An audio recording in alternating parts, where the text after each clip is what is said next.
Jacques-Alain Millard, psychanalyste français, né le 14 février 1944 à Châteauroux, est un psychanalyste français. Il a contribué à la fondation de l'école de la cause freudienne et est éditeur des séminaires de Jacques Lacan, dont il est le chantre. Nationalité française, domicile Paris, formation École normale supérieure, lycée Johnson de Sailly, lycée Louis-le-Grand, lycée Charlemagne, activité psychanalyste, professeur d'université, fratrie Gérard Millard, conjoint Judith Millard, depuis 1966, parentèle Jacques Lacan, beau-père. Autre information, a travaillé pour l'Université Paris 8, influencé par Jacques Lacan et Louis Althusser. Biographie.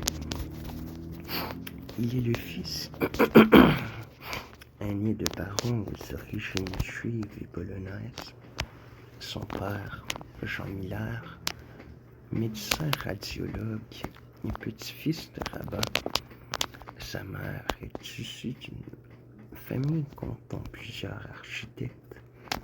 Il épouse Judith Lacan, fille de Jacques Lacan et de Sylvia Bataille.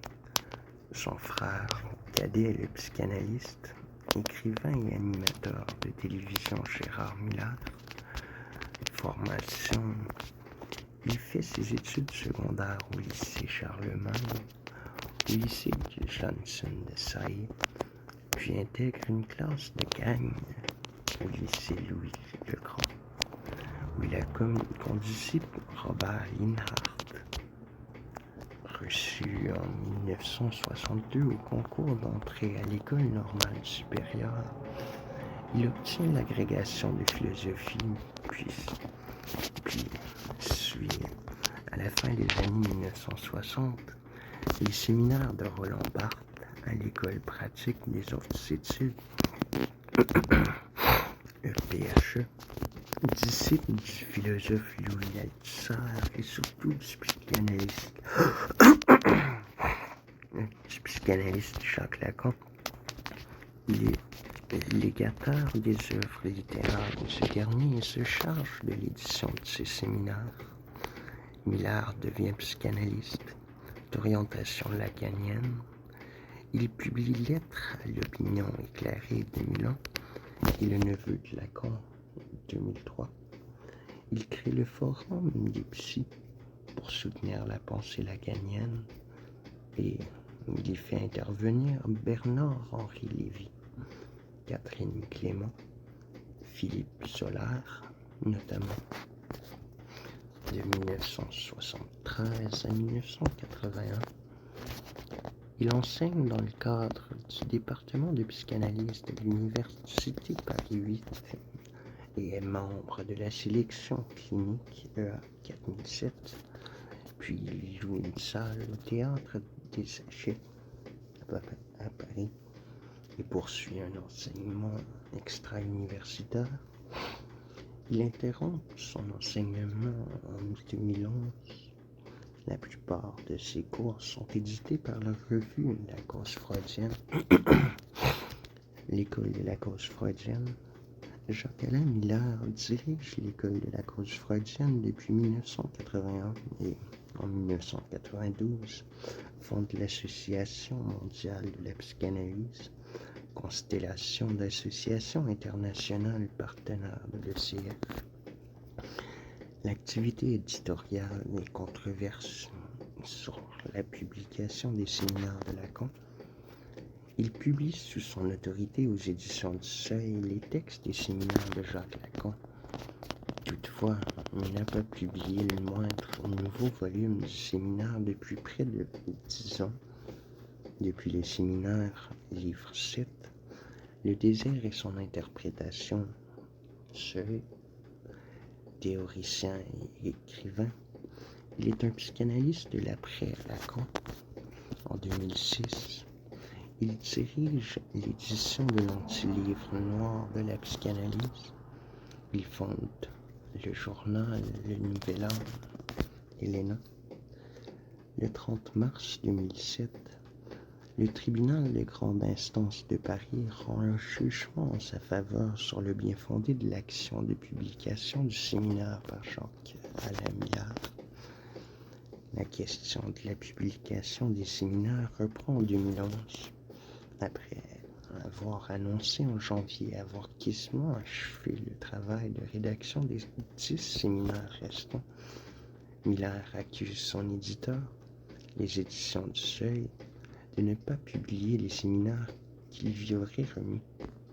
À la fin de l'été 2011, il reproche cette fois à l'éditeur de vouloir effacer son nom de la publication des séminaires. Le 6 septembre 2011, lors d'une réunion à Paris, il décide de changer d'éditeur et rejoint les éditions de La Martinière. Plus aucun volume du séminaire de Lacan n'est paru depuis cet épisode. Le tome 6, publié début 2013, était déjà en préparation au moment de cet épisode.